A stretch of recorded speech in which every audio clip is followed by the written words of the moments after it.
Sebelumnya, Assalamualaikum warahmatullahi wabarakatuh. Perkenalkan, nama saya Fatima Nur Septiani dari kelas 13 IJB.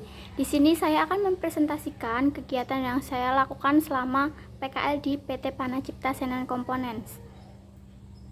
Yang pertama ada latar belakang dari PKL.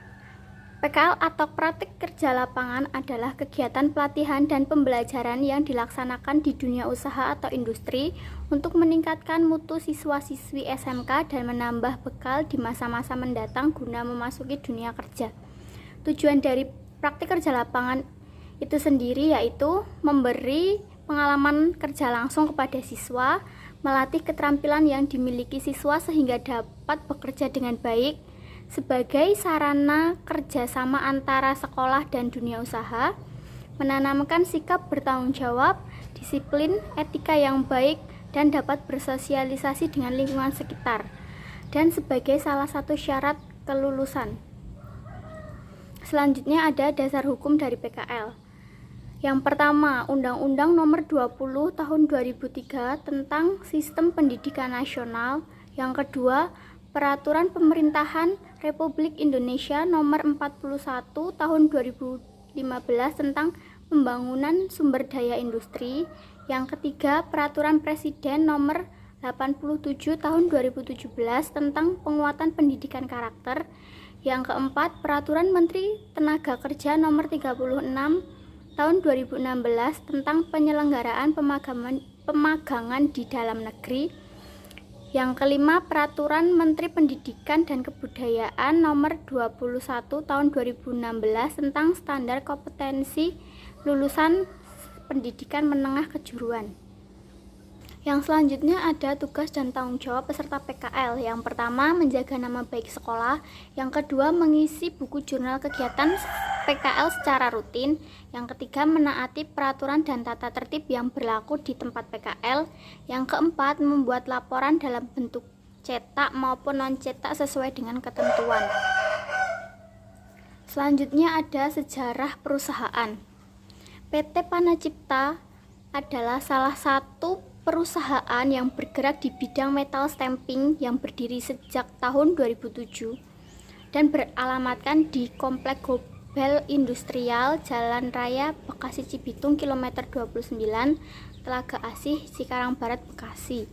Untuk jam kerja dari PT Panacipta sendiri, untuk shift 1 dan non shift setiap hari Senin sampai Kamis itu masuk di jam 7 sampai jam 3. Untuk hari Jumat masuk di jam 7, pulang di jam setengah 4. Untuk hari Sabtu setengah hari atau masuk jam 7, pulang jam 12. Untuk yang shift 2, Senin sampai Kamis masuk dari jam 3, pulang jam 11 malam.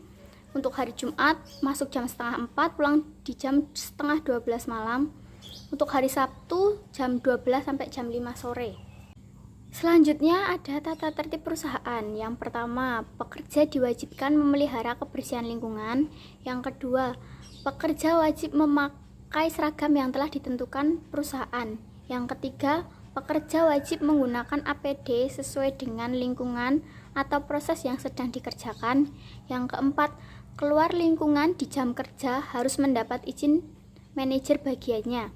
Yang kelima, pekerja harus berambut rapi. Dan yang keenam, pekerja wajib hadir tepat waktu sesuai jadwal yang telah ditentukan perusahaan. Selanjutnya, kegiatan yang saya lakukan selama PKL di PT Panacipta, yaitu yang pertama, melakukan input kehadiran karyawan. Jadi setiap ada karyawan yang hadir, saya menginputkan data-data mereka. Yang kedua, melakukan update karyawan. Melakukan update karyawan ini, saya setiap ada anak magang yang masuk, saya akan memeriksa data-data mereka dan melakukan update. Yang ketiga, melakukan input data lembur karyawan. Setiap ada karyawan lembur, saya menginputkan di data lembur.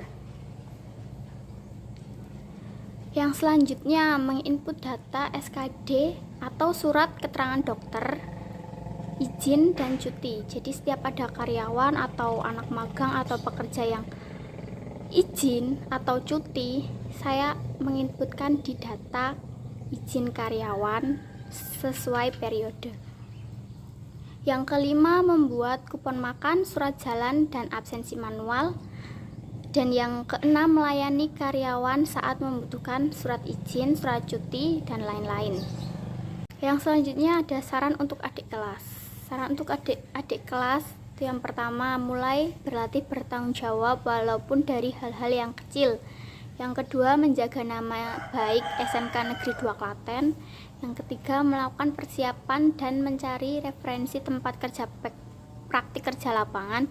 Yang keempat, meningkatkan keterampilan agar tidak hanya terpacu pada teori. Yang kelima, mulai membiasakan diri untuk mandiri dan disiplin dalam segala hal. Sekian yang dapat saya sampaikan, kurang lebihnya mohon maaf. Wassalamualaikum warahmatullahi wabarakatuh.